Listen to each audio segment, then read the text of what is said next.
Pak, mau nanya nih, misalkan ada teman-teman TKW yang saat ini lagi bekerja di Arab Saudi, terus dia pengen Mhm. ikutan program yang ini, karena kan kebanyakan kalau, Mas, aku kalau gimana caranya untuk pindah kafil, kalau saat ini kan nggak bisa tuh, kecuali exit.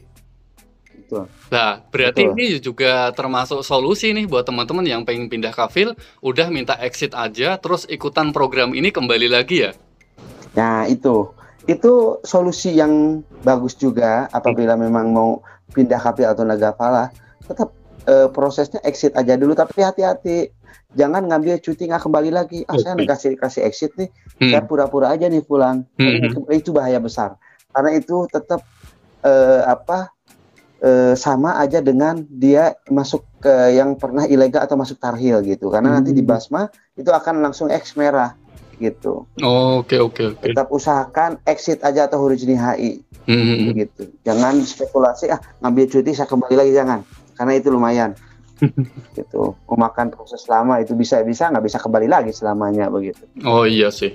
Lah terus kalau untuk yang baru dan juga X nih pengalaman, pastinya kan akan dibedakan nih Pak. Untuk pelatihannya sendiri, kita start dari pelatihannya, apakah sama waktunya atau beda nih? Untuk jelas pasti beda, Mhm. karena yang X kan sudah punya pengalaman di bahasa, Mhm. terutama ya, di bahasa dan cara, cara bekerja di sana Bekerjanya. sudah mengenal adat istiadat di sana, Iya. beda dengan yang non. Mhm. Artinya ada perbedaan yang cukup jauh, di antaranya dari masalah BK Balai Latihan Kerja. Untuk yang X itu cuman 1 minggu Mas Ferry, masuk 1 BLK-nya. minggu sejak sidik jari atau setelah dari sidik jari nih? Jadi, dari mulai 1 minggu setelah sidik jari. Oh, oke oke oke. Enak nih. Begitu. Jadi setelah, sidik jari, medikal, langsung masuk ke BLK cuman 1 minggu. Setelah itu, stem visa, setelah stem visa, siap untuk penerbangan. Begitu Mmm. 1 minggu. Adapun untuk yang non itu prosesnya Mas Ferry sekitar 25 hari. Oh, oke oke. Begitu. Dari mulai pelatihan bahasa, adat istiadat, dan lain sebagainya itu proses 25 hari. Karena Mmm. kita paham, kita tidak memberangkatkan istilahnya orang yang tidak paham sama sekali bahasa. Sah. Minimal kita harus mengajarkan bahasa dasar yang, sehari-hari di rumah begitu. Mhm. Ya ibarat kata orang mau, berangkat tapi minimal dia harus tahu ana wa enta, minimal harus tahu air itu bahasa Arabnya moya gitu Mas Mmm. Ferry. Paling enggak berarti Begitu. gini ya, semuanya tergantung orangnya ya, kalau pinter ya cepet, kalau lambat ya lambat gitu ya? Betul sekali, Mmm. begitu. Kalau yang memang dari, pengetahuannya cepat menanggap, otomatis dia juga tidak menunggu 25 hari, Mhm mhm. sesuai kompetensi, karena nanti akan keluar sertifikat kerja Mmm. dari BLK. Oke oke. Yang ditanda tangan sertifikat resmi dari Kemenaker, "Oh ini layak, sudah mendapat sertifikat," artinya dia udah layak untuk bisa berangkat. Mau nanya nih, aku juga mewakili sebagai netizen lah yang nanya-nanya. Kita kan udah tahu nih prosesnya dari BLK tiap orang kan berbeda. Terus uang uang sakunya nih, apakah yang X dan juga baru ini apakah sama atau beda? Untuk uang saku, sekarang tidak membedakan dia X ataupun non, Mmm. sama. Oke oke. Uang sakunya itu sama, Mhm. begitu. Yang membedakan adalah justru proses yang X itu akan lebih cepat ketimbang yang non, begitu. Oke oke. Itu Kalau dari untuk segi uang fee. kalau untuk gaji Pak, kalau X ini kan misalkan udah biasa gaji 2.000, ngulangi lagi tapi gaji apakah sama 1.500 atau lebih nih? Sesuai peraturan dengan pemerintah juga, bahwa sekarang tidak mengenal yang X ataupun yang non. Hanya prosesnya aja yang lebih cepat, dari uang saku sama, termasuk dari gaji juga sama Mas Ferry. Semuanya di Oh. angka 1.500, begitu. Oke oke. Berarti Jadi, "Oh yang saya X nih, saya harus gajinya 2.000." Ini program pemerintah, nggak bisa kita membedakan, mhm. nggak bisa kita harus dibeda-bedakan, "Oh saya" enggak. Karena istilahnya kita harus belajar lagi dari nol, Mhm begitu mhm. loh. Bukan dia perjanjian atau ittifaq dengan majikan yang awal, Oh, bukan. oke Ini oke. sistemnya syarikah begitu loh. Mhm. Artinya, terjamin dari segala hal insya Allah selama, kedua negara tersebut, mematuhi peraturan yang sudah ditandatangani masing-masing negara begitu Mas Ferry. Oke. Kalau boleh tahu nih Pak, tempatnya kira-kira apakah semuanya akan di Jakarta atau di setiap provinsi ada nih?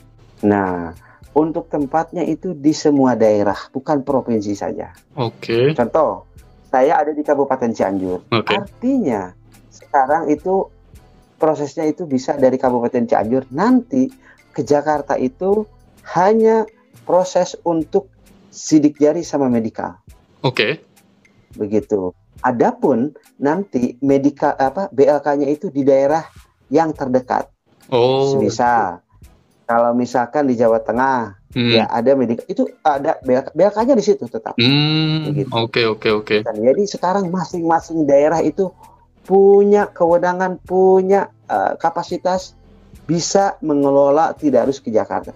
Di Jakarta itu nantinya itu hanya untuk bisa PAP sama terbang aja, Mas. Oh iya benar sih. Jadi nggak repot jauh begitu. Jadi kayak pelatihan, bahasanya semuanya di BLK terdekat dari tempat kita masing-masing ya? Betul sekali itu. Jadi tidak harus kalau kemarin kan Jakarta enggak. Sekarang tidak terpaku. Di Jakarta itu untuk yang saat ini hanya proses medikal sama sidik jari sama PAP, nanti terbang. Nanti ke depannya itu medikal udah bisa di daerah. Setelah ini berjalan beberapa bulan, terus sidik jari juga bisa di kantor. Jadi nggak harus misalkan ini orang Kabupaten Cianjur atau Kabupaten mana, itu sidik jarinya itu di kantor langsung. Tidak harus ke Jakarta. Karena yang sekarang itu kan sidik jari harus ke Jakarta kan, enggak. Sekarang insya Allah ke depannya itu udah enggak. Ya. Semoga aja lancar sih, aman-aman aja. Amin. Memang untuk mengubah paradigma, untuk mengembalikan kepercayaan memang teramat susah ya. Butuh proses karena pasti ada batu sandungan, ada hal-hal yang kecil yang perlu diperbaiki. Yang penting semua bekerja pada tupoksinya, di jalan di rel yang benar aja. Jangan sampai ketika kita lagi jalan lurus tiba-tiba kita belok kiri atau belok kanan, padahal kita harus lurus. Nah itu yang membuat pekerjaan kita nggak lancar, itu salah satunya begitu. Kalau saya nih bertanya-tanya, selama ini kan kalau untuk pemberangkatan TKW ini kan melalui sponsor atau agen, mereka kan dapat keuntungan nih dari pemberangkatan ini. Terus kalau sekarang dipegang pemerintah, bagaimana nasib sponsor atau agen itu, Pak? Jadi gini, untuk sponsor atau agen dalam hal ini kita terus terang aja ya, tidak menampik ya, peran dari mereka itu memang masih dibutuhkan. Walaupun masih dibutuhkan karena apa? Mustahil dari PT, dari dalam hal ini dari pemerintah desanya atau dari disnakernya untuk masuk ke dalam kampung-kampung. Begitu sosialisasi. Karena butuh peran seorang sponsor yang mereka sudah tahu daerah mana kantong TKI dan dia bisa melobi dalam artian. Jadi dalam hal ini memang perannya itu dibutuhkan, tapi kita akan evaluasi juga, kita punya aturan. Sponsor yang model gimana? Yang lurus atau yang bengkok? Artinya yang lurus, yang taat, yang mau mengikuti aturan dari kita, terutama dari aturan pemerintah atau dari aturan dari PT sendiri. Nah, kalau memang nggak mau ikut aturan, ya mau gue silahkan, begitu. Oke. Toh nanti suatu saat juga kita akan menggandeng kepala desa masing-masing. Jadi dari mulai Disnaker ke kepala desa itu akan bikin sosialisasi, nanti dikumpulkan sedesa tersebut, dikasihlah semacam sosialisasi dari Disnaker, ada perwakilan dari Kementerian Tenaga, dalam hal ini Disnaker, ada perwakilan dari kepala desa, dalam ini yang punya wilayah di desa masing-masing, itu akan langsung dikasih arahan dan sosialisasi, Mas Ferry, begitu. Dari tadi kita udah ngobrol banyak, sekarang ini kalau calon TKW itu pengen daftar, apa nih Pak yang harus disiapin, terutama dokumen-dokumennya? Sebetulnya persyaratannya sama aja, tidak ada yang hal yang baru, ada sedikit hal baru yang memang dunia digital mungkin ya. Satu, Mas Ferry, KTP tentunya ya, kartu tanda penduduk, akte, Oke. Terus yang ketiga itu KTP, KK, akte, berarti 3 ya. Nah, yang terpenting itu adalah surat izin keluarga. Begitu. Surat izin keluarga itu nanti harus diketahui oleh RT RW setempat. Diketahui dan ditandatangan oleh kepala desa.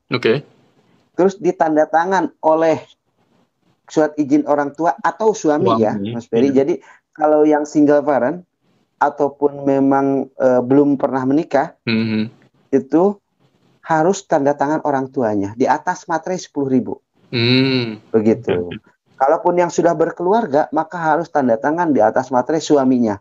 Jadi nanti Hmm. itu yang tanda tangan itu si CPMI-nya, TKW-nya, terus suaminya di atas materai, terus nanti kepala desanya, terus nanti RT RW-nya. Lah ribet amat. Itu prosedur yang sah. Hmm. Artinya berangkat diketahui atau diizinkan oleh suami, diketahui oleh kepala desa, Ya, ya, ya. RT RW. Jadi kalau ada apa-apa, ketika saya, oh ini ada warga saya menghilang atau itu datanya udah ada.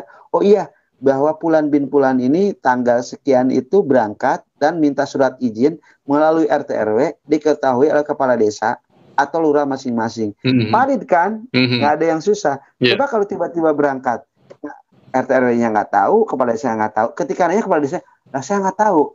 Kapan dia berangkatnya? Nah itu Ya, ya, salah ya. satunya Mas Ferry.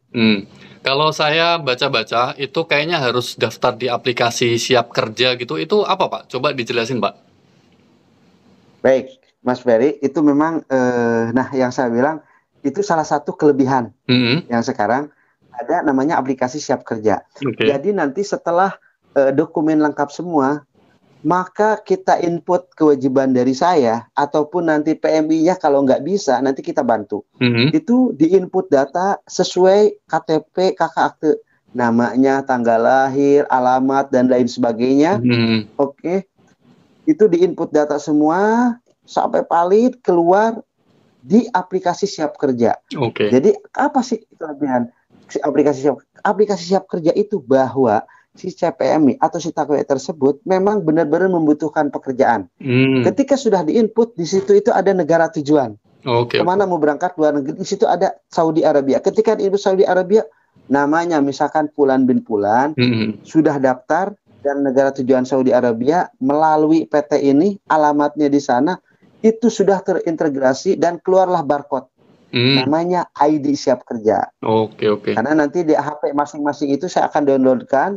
Jadi untuk menginput datanya di download. Jadi ketika masuk di aplikasi Siap Kerja kita punya barcode, itu bisa dicek keberadaannya kita, di mana bekerjanya, diketahui RT RW dan kepala desa termasuk di Snaker. Begitu. Nah itu cara memudahkan. Jadi jangan sampai nanti ketika ada permasalahan di sana, ini dari alamatnya mana ya? Misalkan dia alamatnya dari Boyolali. Tahu-taunya dia aslinya itu dari Semarang gitu loh, Mas. Oke, oke. Mudeng kan, artinya bingung gitunya. Kalau yang ini nggak bisa, Mas, nggak bisa memanipulasi data. Nama sesuai KTP, kakak akte. Gitu. Oke, Jadi oke. itulah namanya Siap Kerja, itu aplikasi yang mengintegrasikan bahwa dia itu benar-benar valid melamar pekerjaan tujuan ke luar negeri, negaranya Saudi Arabia, alamat, KTP, kakak akte sesuai semuanya itu. Namanya Siap Kerja.